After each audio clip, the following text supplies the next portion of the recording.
kita. Mudah-mudahan Allah berkahi hidup kita. Mudah-mudahan yang punya hajat Allah kabulkan hajatnya. Mudah-mudahan yang lagi sakit Allah angkat penyakitnya. Mudah-mudahan tidak kita berpisah dari tempat ini kecuali Allah Subhanahu wa taala mengampunkan dosa kita. Amin ya rabbal alamin. Melanjutkan di dalam pembahasan kita, qala musannif rahimahullah taala wa nafa'ana bihi wa bi jami'i ulumihi fid dharain amin wa ila anqal wa alam anna rifqa wal lutfa wa mujanabatal ghadab wal anaf aslun kabirun fi qawlil haqq wal qiyadi lahu fa 'alaika bidzalika ma'a man amartahu aw nahaitahu aw nasahtahu minal muslimin wa ahsini siyasata bidzalik wa kallamahu khaliyan wa lan lahu janiban wa khafat lahu janahan fa inna rifqa ma kana fi syai'in illa zanahu wa la nuzi' min syai'in illa syanahu kama qala alaihi salatu wassalam wa kama qala Allah ta'ala bi rasulihi fa bima rahmatin minallahi linta lahum walau kunta faddan ghalidhan qalbi lam faddu min hawlik.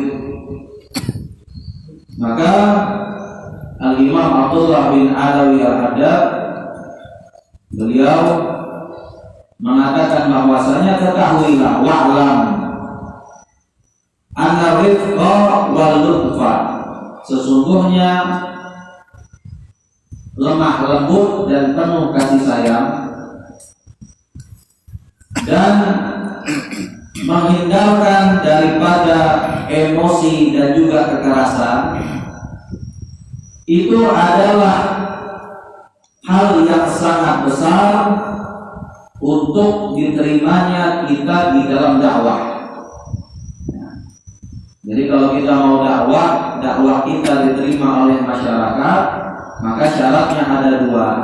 Yang pertama harus lemah lembut, yang kedua harus penuh kasih sayang.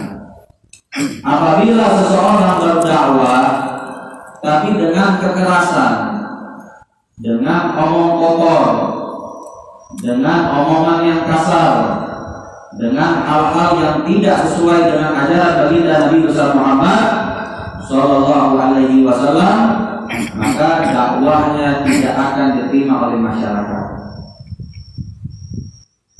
Jadi dakwah itu harus dengan lemah lembut, dengan penuh kasih sayang. Nggak boleh kita berdakwah emosi, ngomong kotor. Itu bukan ajaran baginda Nabi besar Muhammad Sallallahu Alaihi Wasallam.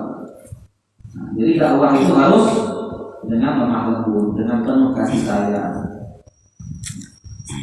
Dan tidak pantas seseorang berdakwah ataupun di mimbar ataupun menasehati orang ketika di dalam omongan tersebut ada omongan yang kotor dan juga omongan yang kasar.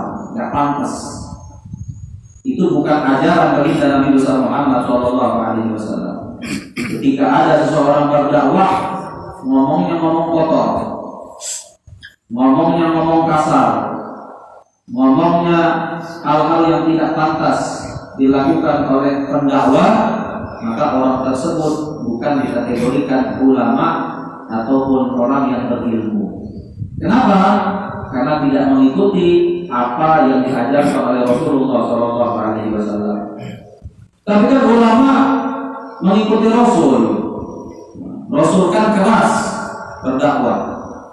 Rasul kan tegas menyampaikan dakwah. Betul.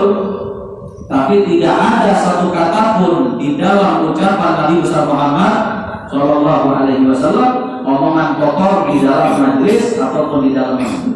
Tidak ada. Tidak ada omongan Rasulullah yang kotor ketika mengajar, tidak pernah.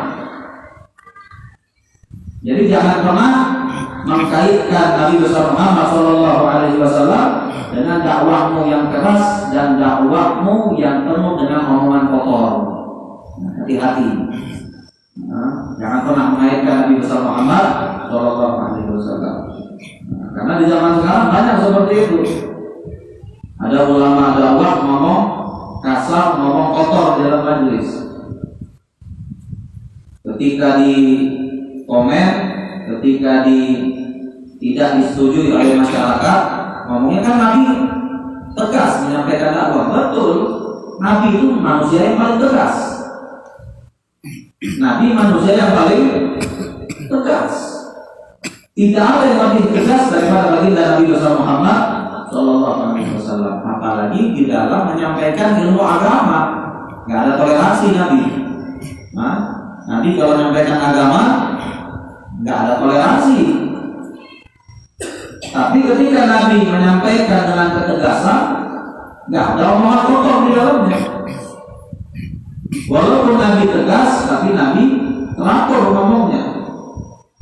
Nggak ada omongan yang mengarah kepada omongan kotor ataupun menghina orang. Nah, itu bukan Nabi besar Muhammad SAW.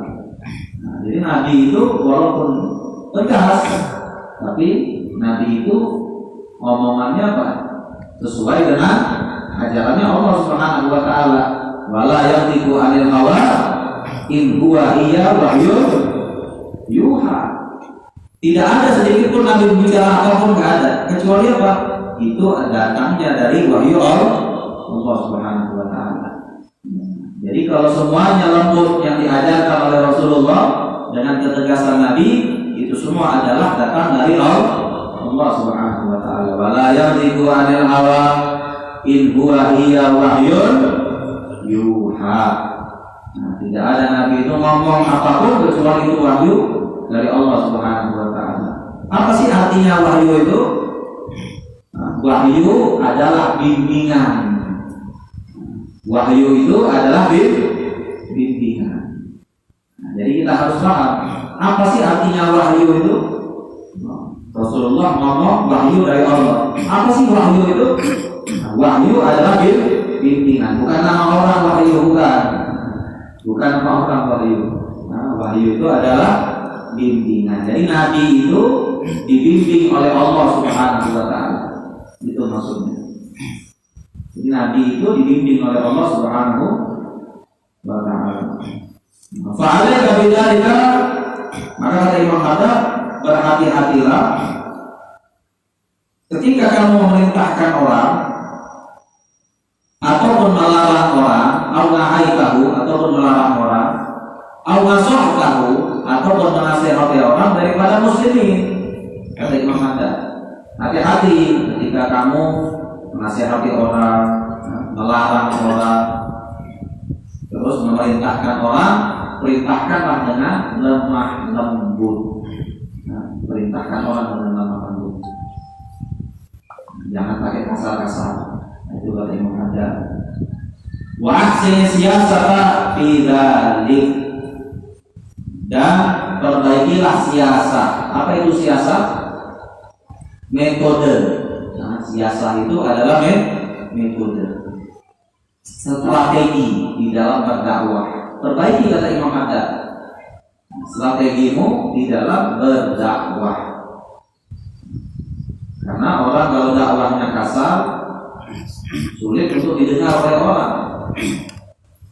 Kita itu ketika ingin menasihati orang, kita ingin itu apa? Nasihat kita itu didengar, ajaran kita itu diikuti, perintah kita itu dilakukan.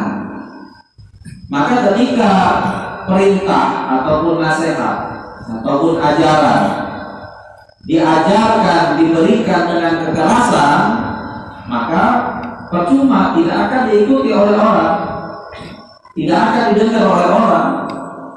Justru apa? Ketika nasihat, ajaran, perintah diberikan dengan bungkusan kekasaran, maka orang tersebut akan berontak. Gak ada orang yang mau mendengar ketika kekerasan yang datang kepadanya, nggak ada. Tidak ada orang yang ketika diperintah dengan kekasaran dia menurut, nggak ada. Justru apa? Dengan lemah lembut, dengan penuh kasih sayang, maka orang itu akan menerima dengan lapang dada. Jadi lemah lembut itu luar biasa. Makanya Rasulullah SAW apa di dalam hadis, innama bu'ithu rahmatan lil alamin. Rasulullah, innamal bu'ithu rahmatan lil alamin. Sesungguhnya aku diutus sudah apa? Rahmatan, membawa kasih sayang kata Rasulullah. Lil alamin, untuk semesta alam. Bukannya kekasaran, tapi apa? Rahmatan. Innamal bu'ithu rahmatan lil alamin. Rahmat. Ketika rahmat dibawa, maka apa? Semuanya menjadi kasih sayang semuanya. Tapi kalau kekerasan dibawa, maka semuanya menjadi pemberontakan. Nah itu kata Nabi besar Muhammad Sallallahu Alaihi Wasallam.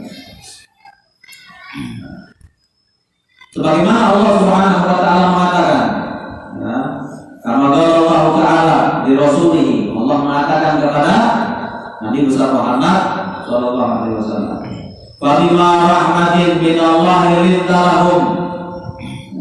Sebagaimana rahmatnya Allah Subhanahu Wa Taala, maka apa? Linta lahum, lemah lembutlah sama mereka.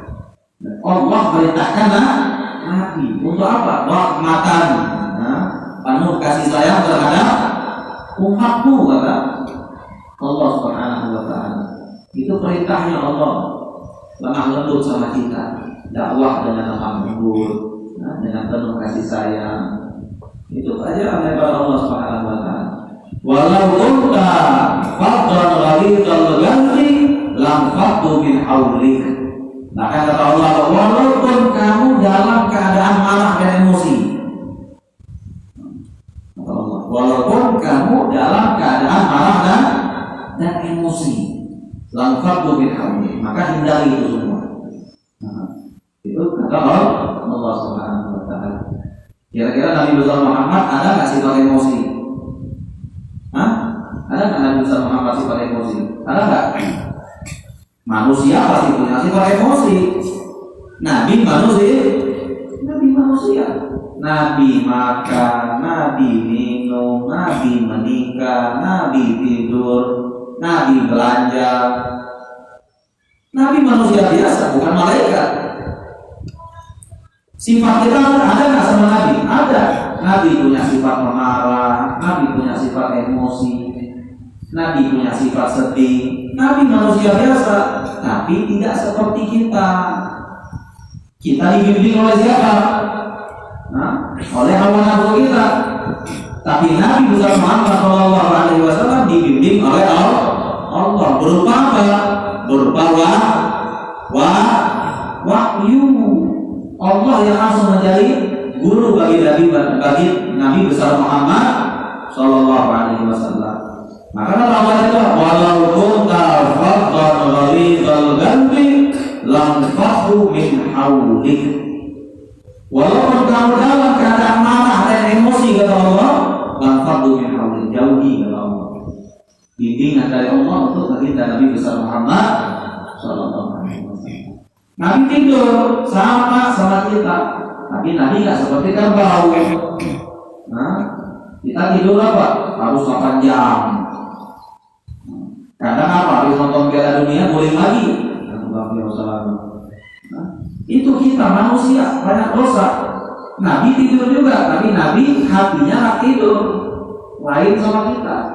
Makanya Nabi manusia, bukan manusia biasa, manusia pilihan Allah Subhanahu Wa Taala. Nah, jadi Nabi pun punya sifat emosi, Nabi punya sifat marah, tapi Nabi bisa kendalikan. Kenapa? Karena Nabi wahyunya dari Allah, bimbingannya dari Allah Subhanahu Wa Taala. Bahkan Nabi besar Muhammad Sallallahu Alaihi Wasallam mengatakan bahwasanya sifat emosi itu adalah sifatnya syaitan. Nah, sifat emosi, sifat pemarah itu adalah sifat setan. Setan itu paling senang lihat manusia itu marah-marah. Setan itu paling senang Bapak Ibu. Setan itu paling senang kalau lihat manusia cerai-berai. Itu setan itu paling senang. Apalagi kalau sampai saling pukul. Nah, wah itu peperangan setan. Apalagi kalau sampai nggak tegur sapa, paling senang setan. Semuanya sifat setan itu. Sifat pemarah, sifat kasar, itu semua sifat setan. Makanya dikatakan bahwasanya apa? Salah satu hal yang paling merusak umat manusia daripada pekerjaannya, daripada rumah tangganya, daripada persahabatannya, daripada hal yang ada di dekatnya, itu adalah sifat emosi. Sifat emosi itu adalah sifat manusia yang paling dicintai oleh syaitan. Kenapa? Karena ketika manusia emosi, ketika manusia marah, maka dia bisa menghancurkan segala apa yang ada di dekatnya. Kita lihat rumah tangga hancur, bercerai karena emosi. Orang saling bunuh karena emosi. Kedua sahabat saling bertengkar karena emosi. Orang bisa berantem karena emosi. Ketika emosi memuncak, maka akal itu hilang. Sehingga apa? Sehingga hasutan syaitan merasuki hawa nafsunya dan dia melupakan imannya. Jadi kalau orang lagi emosi itu imannya hilang. Kenapa?